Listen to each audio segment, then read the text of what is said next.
કેમ છો વિદ્યાર્થી મિત્રો? મજામાં ને? આજનો આપણો વિષય છે વિજ્ઞાન ધોરણ 8 પાઠ 2 સૂક્ષ્મજીવો મિત્ર અને શત્રુ. એમાં તમે આગળના વિડીયો જોયા હશે કે એમાં સૂક્ષ્મજીવો વિશે માહિતી આપી. સૂક્ષ્મજીવો એટલે શું? તો જે જીવોને આપણે નરી આંખે ન જોઈ શકીએ એને જોવા માટે સૂક્ષ્મદર્શક યંત્ર કે માઇક્રોસ્કોપ જેવા સાધનની જરૂર પડતી હોય એવા જીવોને સૂક્ષ્મજીવો કહે છે. હવે સૂક્ષ્મજીવોના પ્રકાર જોયા હતા કે વાયરસ છે, લીલ છે, બેક્ટેરિયા છે, ફૂગ છે. એ શું છે? તે સૂક્ષ્મજીવોના પ્રકાર છે. સૂક્ષ્મજીવો ક્યાં રહે છે એ પણ જોયું. એના જે પ્રકાર છે એ એના અંદરના પણ પ્રકારો જોયા કે ફૂગ છે તો કેટલા પ્રકારની, 2 યીસ્ટ અને મોલ્ડ. એવી રીતે લીલના પ્રકાર જોયા હતા. ઉદાહરણ જોયા હતા સ્પાયરોગાયરા ક્લેમિડોમોનાસ નામની લીલ. વાયરસ વિશે જાણ્યું હતું. બેક્ટેરિયા જોયા હતા. તો આ વિડીયોમાં આપણે આગળ કે આ જે સૂક્ષ્મજીવો છે આપણને કઈ રીતે ઉપયોગી છે એના વિશે જોવાનું છે. એમાં તમે ઔષધિ બનાવવાની એવી રીતે માહિતી મેળવી હતી કે બેક્ટેરિયા છે, વાયરસ છે, ઔષધિઓ બનાવવા માટે ઉપયોગી છે, બ્રેડ પાવ બનાવવા માટે ઉપયોગી છે. તો એમ આગળ અહીંયા દહીંની વાત કરી છે, દહીં અને બ્રેડ બનાવવા માટે. તો આપણે જોઈશું આ વિડીયોમાં.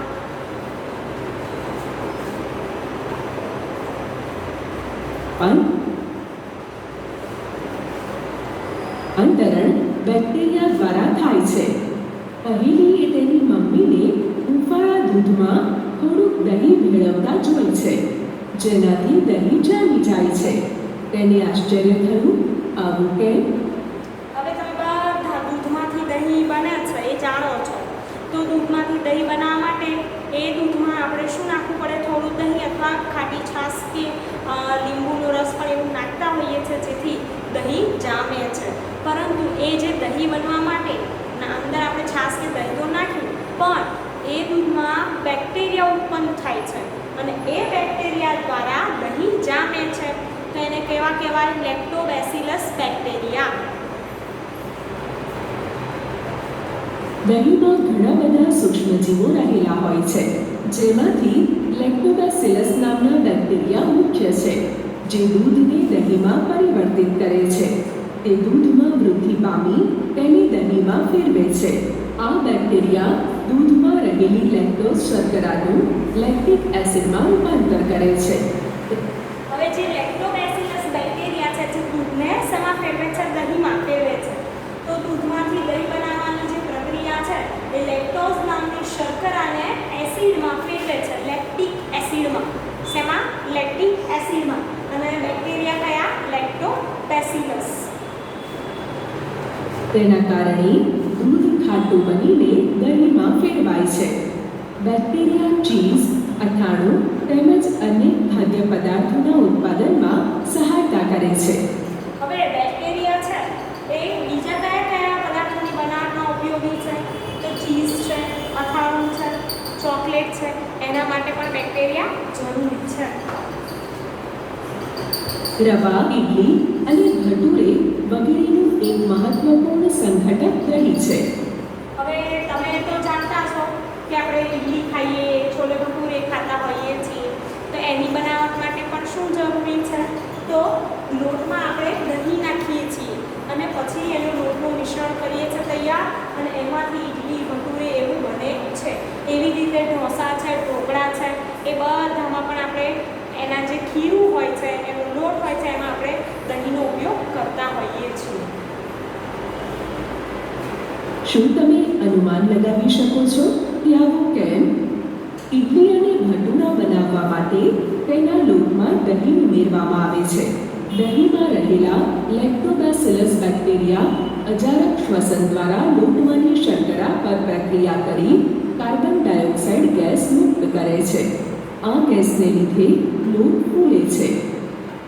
તમે લોટને ફૂલતા જોયો હશે, એને કેવા આથો આવવાની પ્રક્રિયા છે એ પણ આપણે જોઈશું. આ ફૂલવાની વાત છે અહીંયા કે જે બેક્ટેરિયા છે લેક્ટોબેસિલસ દહીં નાખ્યા એટલે જે શર્કરા હતી એ શર્કરાને શું કરે છે? એસિડમાં ફેરવી દે છે. એટલે અને એમાંથી કયો વાયુ ઉત્પન્ન થાય? કાર્બન ડાયોક્સાઇડ વાયુ ઉત્પન્ન થાય છે, જેનાથી લોટ શું થાય છે? ફૂલી જાય છે. અને જ્યારે તેને શેકવામાં કે તળવામાં આવે ત્યારે ઇડલી કે ભટુરામાંથી ગેસ મુક્ત થાય છે અને બને છે. બ્રેડ બનાવવા પ્રવૃત્તિ: એક વાસણમાં અડધો કિલોગ્રામ લોટ અથવા મેંદો લો. હવે બ્રેડ બનાવવાની વાત છે. તમે બધા બ્રેડ ખાતા હશો. તેમાં થોડી ખાંડ ઉમેરીને ગરમ પાણી ઉમેરો. તેમાં 1 ચમચી યીસ્ટ પાવડર ઉમેરો અને સરખી રીતે ભેળવી કડક બનાવો. તમે આમાં શું ઉમેર્યું? યીસ્ટ. યીસ્ટ એક પ્રકારની શું છે? ફૂગ છે, જે બ્રેડ બનાવવા માટે ઉપયોગી છે. મેં 2 કલાક પછી શું જોશો? શું તમે તૈયાર કરેલ કડકને ફૂલેલો જોયો? યીસ્ટ ઝડપથી વિભાજન પામે છે અને શ્વસન દરમિયાન કાર્બન ડાયોક્સાઇડ ઉત્પન્ન કરે છે. હવે અંદર આપણે શું ઉમેરી હતી? યીસ્ટ નામની ફૂગ ઉમેરી. તો એ યીસ્ટ શું કરશે? તો શ્વસન દરમિયાન કાર્બન ડાયોક્સાઇડ વાયુ ઉત્પન્ન કરે છે, ઝડપથી વિભાજન પણ પામે છે. તો એનાથી શું થાય? તો જે લોટ છે એ ફૂલી જાય છે. ગેસના પરપોટા બાંધેલા મેદાના લોટનું કદ વધારી દે છે. આ લોટમાંથી બનતા બ્રેડ એકમાં કાર્બન ડાયોક્સાઇડની હાજરીને લીધે તે નરમ હોય છે. હવે તમે બ્રેડ ખાઓ છો તો કેવી લાગશે? પોચી લાગશે, નરમ લાગશે. કારણ કે કાર્બન ડાયોક્સાઇડ વાયુ મુક્ત થવાથી એ શું થાય છે? એકદમ નરમ બની જાય છે. બ્રેડ, પેસ્ટ્રીઝ અને કેક બનાવવા માટે બેકિંગ ઉદ્યોગમાં યીસ્ટનો આ ઉપયોગ આધારભૂત છે. હવે ક્યાં યીસ્ટનો ઉપયોગ થાય? યાદ રાખજો. બેકિંગ ઉદ્યોગ એટલે કે આપણે બ્રેડ ખાઈએ, પેસ્ટ્રીઝ ખાઈએ છીએ, કેક ખાઈએ છીએ, એ બધાની બનાવટમાં પણ શું વપરાય છે? તો યીસ્ટ વપરાય છે. સૂક્ષ્મ જીવોનો વ્યાપારી ઉપયોગ: મોટા પાયા પર આલ્કોહોલ, દારૂ તેમજ એસિટિક એસિડ કે વિનેગરના ઉત્પાદનમાં સૂક્ષ્મ જીવોનો ઉપયોગ થાય છે. જવ, ઘઉં, ચોખા તથા કચરેલા ફળોના રસમાં રહેલા પ્રાકૃતિક શર્કરામાં યીસ્ટને ઉછેરીને આલ્કોહોલ એટલે કે દારૂનું ઉત્પાદન કરવામાં આવે છે. હવે જવ વિશે સાંભળ્યું હશે તમે. ઘઉં તો જોયા જ છે. ચોખા, કચરેલા ફળોના રસ એટલે કે જે ફળો છે એ ફળોનો રસ. તે ફળોના રસમાંથી એમાં શું ઉમેરવામાં આવે છે? યીસ્ટ. એને ઉછેરી અને પછી એમાંથી શેનું ઉત્પાદન થાય? તો આલ્કોહોલ અને દારૂ એ એમાંથી બને છે. ચાલો આપણે યીસ્ટ દ્વારા થતી આથવણ પ્રક્રિયાનો અભ્યાસ કરીએ. પ્રવૃત્તિ: 500 mlનું બીકર લઈ તેમાં 3/4 ભાગ જેટલું પાણી ઉમેરો. તેમાં 2-3 ચમચી ખાંડ ઓગાળો.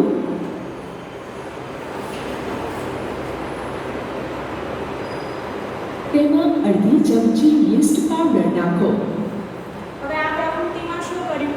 તો એક બીકર લીધો, એમાં 3/4 એટલે કે પોણા ભાગ સુધીનું પાણી ભરી દીધું. ત્યારબાદ એમાં 2-3 ચમચી ખાંડ નાખી અને 1 ચમચી શું નાખ્યું? યીસ્ટ નાખ્યું. તો એનાથી શું થશે? જુઓ. તેને 4 થી 5 કલાક માટે ઉષ્ણ સ્થાન પર ઢાંકીને રાખો. હવે તેને સૂંઘો. શું તમને વાસ આવે છે? આ સુગંધ આલ્કોહોલની છે. હવે જે યીસ્ટ નાખ્યું એનાથી શું થશે? કે આલ્કોહોલ જેવું દ્રાવણ બની જશે.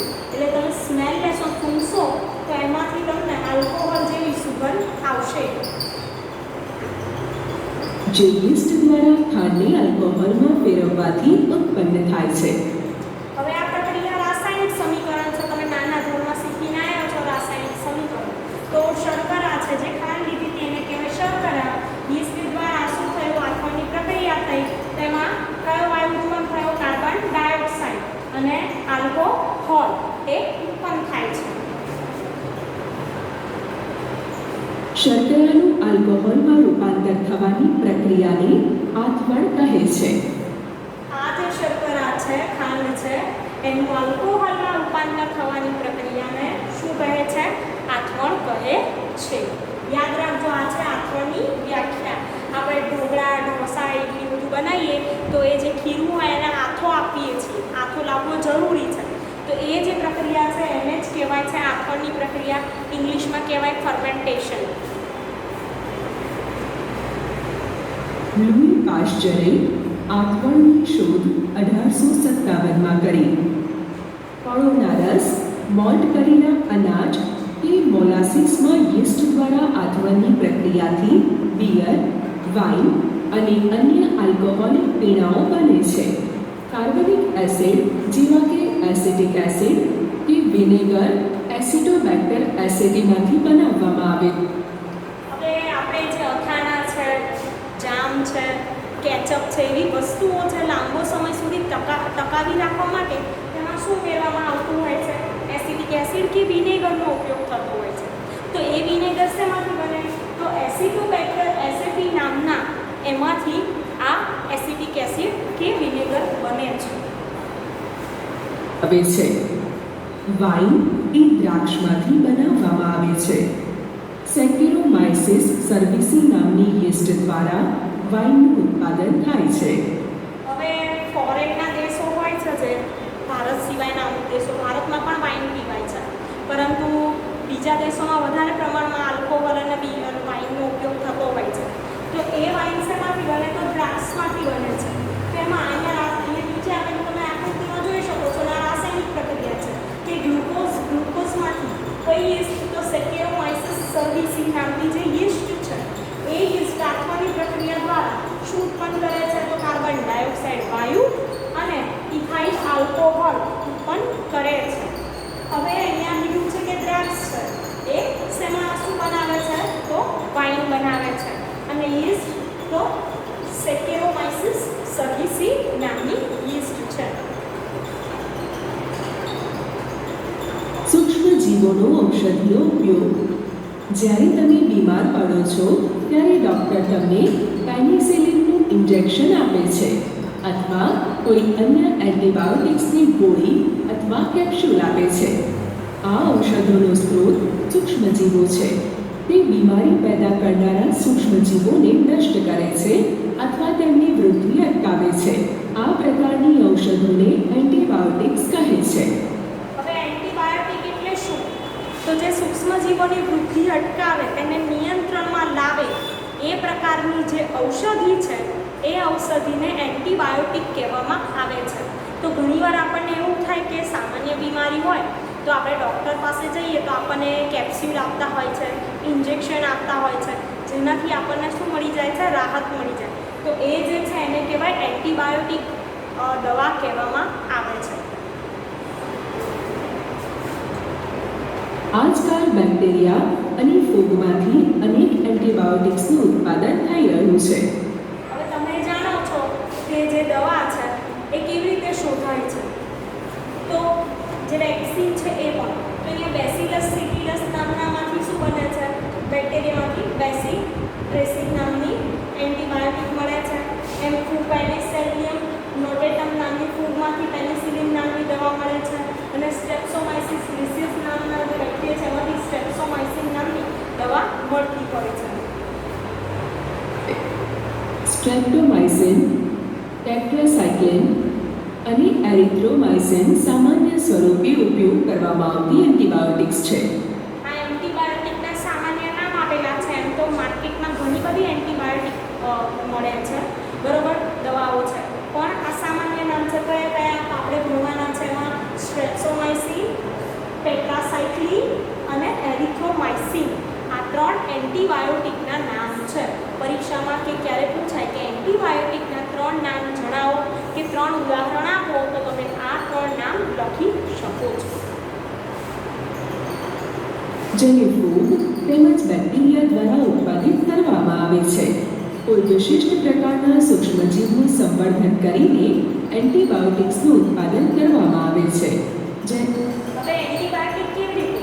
તો કોઈ વિશિષ્ટ પ્રકારના જે સૂક્ષ્મજીવ હોય એનું સંવર્ધન કરવામાં આવે અને પછી એમાંથી નવી દવા એટલે કે એન્ટીબાયોટિક શોધવામાં આવે છે. જેને અનેક રોગોની સારવારમાં ઉપયોગમાં લેવાય છે, જેમ કે સ્ટ્રેપ્ટોમાઇસિન સ્ટ્રેપ્ટોમાઇસિસ રિસિયસ બેક્ટેરિયા દ્વારા ઉત્પાદિત કરવામાં આવે છે. જેનો ટ્યુબરક્યુલોસિસ રોગની સારવારમાં ઉપયોગ થાય છે. પછી તમને વાત કરી હતી કે ટ્યુબરક્યુલોસિસ ટીબી એનું બીજું નામ છે ક્ષય. તો એની સારવાર માટે કઈ દવાનો સ્ટ્રેપ્ટોમાઇસિસ એ દવા વપરાય છે. શેમાંથી બને તો સ્ટ્રેપ્ટોમાઇસિસ ગ્રીસિયસ નામના બેક્ટેરિયામાંથી એ દવા બને છે અને ટીબી માટે એ દવા વપરાય છે. પેનિસિલિનની શોધ 1929માં એલેક્ઝાન્ડર ફ્લેમિંગ બેક્ટેરિયલ રોગોથી બચવાના હેતુસર એક સંવર્ધન પર પ્રયોગ કરી રહ્યા હતા. ફ્લેમિંગે સંવર્ધન પ્લેટ ભૂલથી ખુલ્લી મૂકી દીધી હતી. બીજા દિવસે અચાનક તેઓએ સંવર્ધન પ્લેટ પર લીલા રંગના મોલ્ડના નાના નાના બીજાણુ જોયા. હવે જે એલેક્ઝાન્ડર ફ્લેમિંગ છે એ પ્રયોગ કરી રહ્યા હતા, બરોબર, આવી રીતે દવા બનાવી એમ તે જોતા તો શું થયું કે એમણે જે હતું એ પ્લેટ ખુલ્લી મૂકી તો બીજા દિવસે એમાં લીલા રંગના મોલ્ડ જોવા મળે. તેઓએ જોયું કે આ મોલ્ડ બેક્ટેરિયાની વૃદ્ધિને અટકાવે છે. જો કે આમાંના ઘણા બેક્ટેરિયાનો પણ તેણે નાશ કર્યો. આ મોલ્ડ પેનિસિલિયમ નોટેટમ હતું અને તે એ મોલ્ડનું નામ શું હતું? તો પેનિસિલિયમ નોટેટમ. અહીંયા તમે જોઈ શકો છો આકૃતિમાં એ શું કરતું હતું કે બેક્ટેરિયાની વૃદ્ધિ અટકાવતું. જે બેક્ટેરિયા હોય એ બેક્ટેરિયાને વધારે વિભાજન પામવા દેતું નહોતું. તેના દ્વારા ઉત્પન્ન થતું દ્રવ્ય પેનિસિલિન હતું. આ રીતે મોલ્ડમાંથી પેનિસિલિન બનાવાય. પાલતુ પ્રાણીઓ તેમજ મરઘામાં સૂક્ષ્મજીવોનું સંક્રમણ રોકવા માટે પણ તેમના આહારમાં એન્ટીબાયોટિક્સ ભેળવવામાં આવે છે, જેનો ઉપયોગ પશુઓમાં સૂક્ષ્મજીવોનું સંક્રમણ રોકવાનો છે. તેનો ઉપયોગ વનસ્પતિમાં રોગ નિયંત્રણ માટે પણ કરવામાં આવે છે. હવે એવું જરૂરી નથી કે માનવીમાં જ, પશુઓમાં અને વનસ્પતિમાં પણ રોગો રોકવા માટે એન્ટીબાયોટિક આપવામાં આવે છે. યાદ રાખો ખૂબ જ જરૂરી છે કે માન્ય ડૉક્ટરની સલાહ મુજબ જ એન્ટીબાયોટિક્સ લેવી જોઈએ. વળી ડૉક્ટરની સૂચના મુજબ સંપૂર્ણ દવાઓ પૂર્ણ કરવી જોઈએ. જો એન્ટીબાયોટિક્સની જરૂર ન હોય ત્યારે એ અયોગ્ય માત્રામાં લેવામાં આવે તો ભવિષ્યમાં જરૂર પડે ત્યારે તે ઓછી અસર કરી શકે છે. હવે આપણે ઘણા કેવા હોય કે જાતે દવા લઈ લે ઘરેથી, પેટમાં દુખતું હોય, માથું દુખતું હોય કે બીજી કોઈ તકલીફ હોય તો એમાં બહારથી દવા ડૉક્ટર જે પ્રિસ્ક્રાઇબ કરી આપે છે, ડૉક્ટર લખી આપે, ડૉક્ટરને ચેકઅપ કરાવવું જોઈએ, બતાવવું જોઈએ, પછી દવા લેવી જોઈએ એમની સલાહ મુજબ. ત્યારબાદ સંપૂર્ણ દવા પૂર્ણ કરવી જોઈએ. ડૉક્ટરે કીધું કે અઠવાડિયાનો કોર્સ કરો આ દવાનો, તો અઠવાડિયાનો કોર્સ કરવો જરૂરી છે. ત્યારબાદ જરૂર ન હોય ત્યારે અયોગ્ય માત્રામાં લેવામાં આવે તો ભવિષ્યમાં જરૂર પડે ત્યારે તે ઓછી અસર કરી શકે છે. એટલે આ બધી બાબતોનું દવા લેતા પહેલાં ધ્યાન રાખવું. વળી બિનજરૂરી એન્ટીબાયોટિક્સ લેવામાં આવે તો શરીરમાં આવેલા ઉપયોગી બેક્ટેરિયા નષ્ટ થઈ શકે છે. હવે ઘણીવાર એવું હોય કે આપણને દવાની જરૂર જ ના હોય તો આપણે દવા લઈએ તો શું થાય કે જે જરૂરી બેક્ટેરિયા હોય છે શરીરમાં, જે સૂક્ષ્મજીવોનો નાશ કરે છે, એ બેક્ટેરિયા નષ્ટ થઈ જાય અને આપણા શરીરમાં રોગોનું પ્રમાણ શું થાય? વધી જાય. તેમ છતાં શરદી અને ફ્લૂમાં એન્ટીબાયોટિક્સ એટલી પ્રભાવશાળી નથી કારણ કે આ રોગો વાયરસથી થાય છે. પણ તમને ખબર છે શરદી અને ફ્લૂ, શરદી ઉધરસ તો વધારે વારંવાર થતી હોય છે તો એમાં દર વખતે એન્ટીબાયોટિક લેવાની જરૂર નથી, એ એની જાતે જ મટી જાય છે થોડાક દિવસોમાં. વધારે તકલીફ હોય તો તમારે દવા લેવી જોઈએ. અને એક શેનાથી ફેલાતા રોગ છે? તો વાયરસથી ફેલાતા રોગ છે. રસી પહેલી પૂછે છે કે શિશુ અને બાળકોને રસી કેમ મૂકવામાં આવે છે? જ્યારે રોગકારક સૂક્ષ્મજીવ અથવા શરીરની બહારનો કોઈ પદાર્થ આપણા શરીરમાં પ્રવેશે છે ત્યારે તેની સામે લડત આપવા માટે આપણું શરીર એન્ટીબોડી ઉત્પન્ન કરે છે. હવે એન્ટીબોડીની વાત કરી, રસીની વાત કરી તો તમે બધા નાના હશો ત્યારે તમારા મમ્મી પપ્પાએ પણ તમને રસી અપાવી હશે, બરોબર છે. રસીના પ્રકાર હોય છે, 2 મહિને, 3 મહિને, 6 મહિને, વર્ષે, 2 વર્ષે, એ રીતે ડોઝ આપવામાં આવે અલગ અલગ રસી. તો એ રસી કેમ આપવામાં આવે છે? તો અહીંયા જોઈશું કે રોગકારક સૂક્ષ્મજીવ અથવા શરીરની બહાર કોઈ પદાર્થ આપણા શરીરમાં, બહારનો પદાર્થ છે આપણા શરીરમાં પ્રવેશે છે ત્યારે તેની લડત આપવા માટે આપણું શરીર એ એન્ટીબોડી ઉત્પન્ન કરે છે. શરીરને એ પણ યાદ રહે છે કે એ જ સૂક્ષ્મજીવ જ્યારે આપણા શરીરમાં પુનઃ પ્રવેશે તો તે જ એન્ટીબોડી વડે તેની સામે કેવી રીતે લડત આપી શકાય. હવે કોઈ વાર એવું થાય કે એ જ રોગ આપણને ફરીથી થાય તો એ એન્ટીબોડી છે આપણા શરીરના, એને યાદ રહે છે કે આ રોગના આ સૂક્ષ્મજીવો છે, તો એ ફરીથી કેવી રીતે લડત આપવી એના માટે પણ એમને ખ્યાલ હોય છે. આથી જો મૃત અથવા નિષ્ક્રિય સૂક્ષ્મજીવોને સ્વસ્થ શરીરમાં દાખલ કરાવવામાં આવે તો શરીરના કોષો તેની સામે લડત આપવા એન્ટીબોડી આપણા શરીરમાં હંમેશા માટે બનેલા રહે છે. તો એ રસી શું છે? તો મૃત અને નિષ્ક્રિય કરેલ સૂક્ષ્મજીવોનો જથ્થો જ છે એ રસી, કે જે મરેલા અને નિષ્ક્રિય હોય છે એ સૂક્ષ્મજીવ જે શરીરમાં જાય અને સક્રિય થાય, એન્ટીબોડી બનાવે છે, જે રોગ સામે શું આપે છે? રક્ષણ આપે છે. તથા રોગકારક સૂક્ષ્મજીવથી આપણો બચાવ કરે છે. આ પ્રકારે રસી કાર્ય કરે છે. કોલેરા, ટ્યુબરક્યુલોસિસ, શીતળા, કમળો જેવા રોગો રસી દ્વારા અટકાવી શકાય છે. હવે કયા કયા રોગો રસી દ્વારા અટકાવી શકાય? તો યાદ રાખજો, કોલેરા, ટ્યુબરક્યુલોસિસ, શીતળા અને કમળો.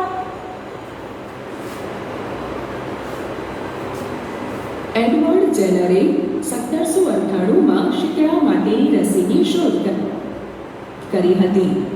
હવે પૂછાય કે શીતળાની રસીની શોધક કોણ હતા? રસીના શોધક તો એડવર્ડ જેનર.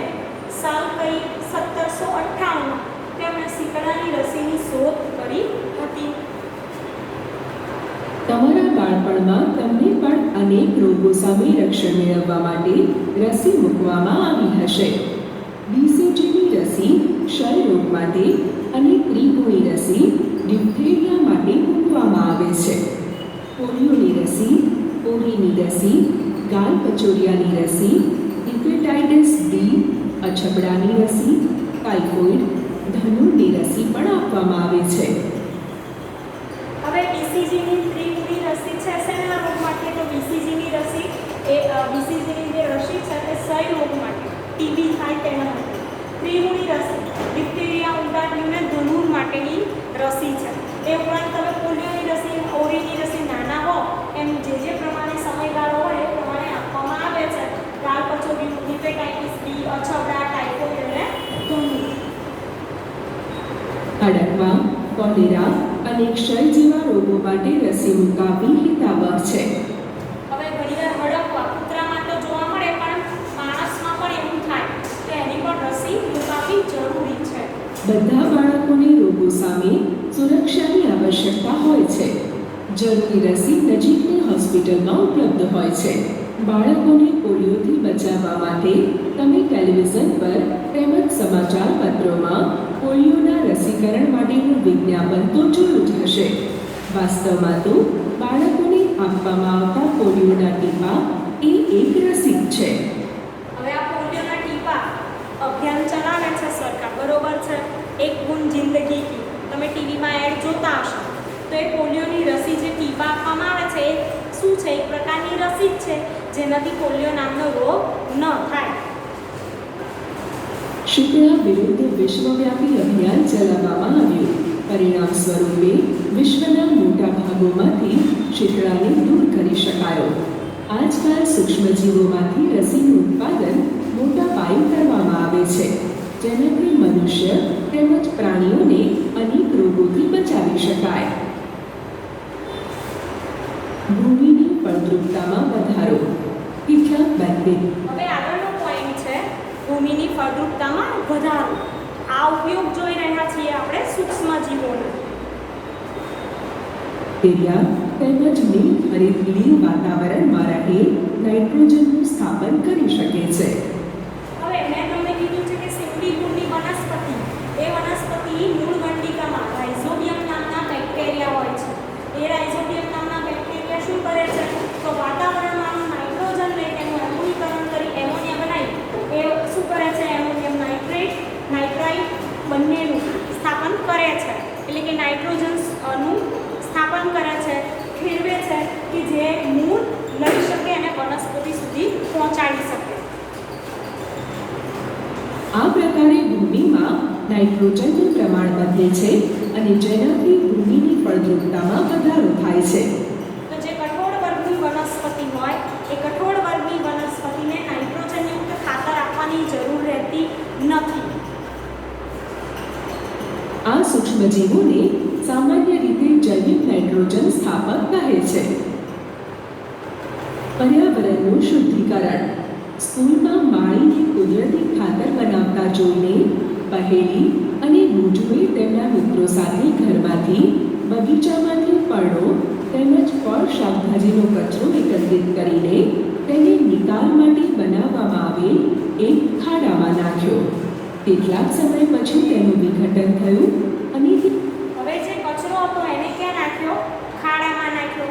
હવે એ કચરામાંથી શું થઈ ગયું? વિઘટન. એટલે વિઘટન કેવી રીતે થાય? તો જમીનમાં પણ બેક્ટેરિયા, વાયરસ રહેલા હોય છે. એ શું કરે? તો પદાર્થને પહોળાવવામાં મદદ કરે છે. અને એ પહોળાઈ જાય એ પ્રક્રિયાને કહેવાય વિઘટન, જે માટીમાં ભળી જાય. અને એ વિઘટન માટે જે પદાર્થ વપરાય બેક્ટેરિયા છે એ બેક્ટેરિયાને કહેવાય વિઘટકો. તો આ જે વિઘટન થયું તમે અહીંયા જોઈ શકો છો કે આવી રીતે પદાર્થ બન્યો. તે કુદરતી ખાતરમાં રૂપાંતરિત થઈ ગયો. પહેલી અને ગુજો જાણવા માંગે છે કે આ કેવી રીતે થઈ શક્યું. ચાલો આ સવાલનો જવાબ મેળવવા એક પ્રવૃત્તિ કરીએ. પ્રવૃત્તિ: 2 કુંડા લઈને પ્રત્યેકને માટીથી અડધા ભરી દો. તેને A અને B નામ નિર્દેશિત કરો. કુંડા A માં વનસ્પતિનો કચરો ભરો તથા કુંડા B માં પોલિથીન કોથળી, કાચની ખાલી બોટલો તથા પ્લાસ્ટિકના તૂટેલા રમકડા વગેરે ભરો. તેને હવે એમાં કુંડામાં શું ભર્યું? તો વનસ્પતિજન્ય કચરો. જ્યારે બીમાં કાચની બોટલ છે, પ્લાસ્ટિકના રમકડા, એવો નાખ્યો કચરો. એક બાજુ રાખી દો અને 3-4 અઠવાડિયા પછી તેનું અવલોકન કરો. શું તમને બંને કુંડાની વસ્તુઓમાં કોઈ ભેદ જોવા મળે છે? જો હા, તો કયો ભેદ જોવા મળે છે? તમે જોશો કે કુંડા એમાં વનસ્પતિજન્ય કચરાનું વિઘટન થઈ ગયું છે. આ કેવી રીતે થયું? સૂક્ષ્મજીવો વનસ્પતિ કચરાનું વિઘટન કરીને તેને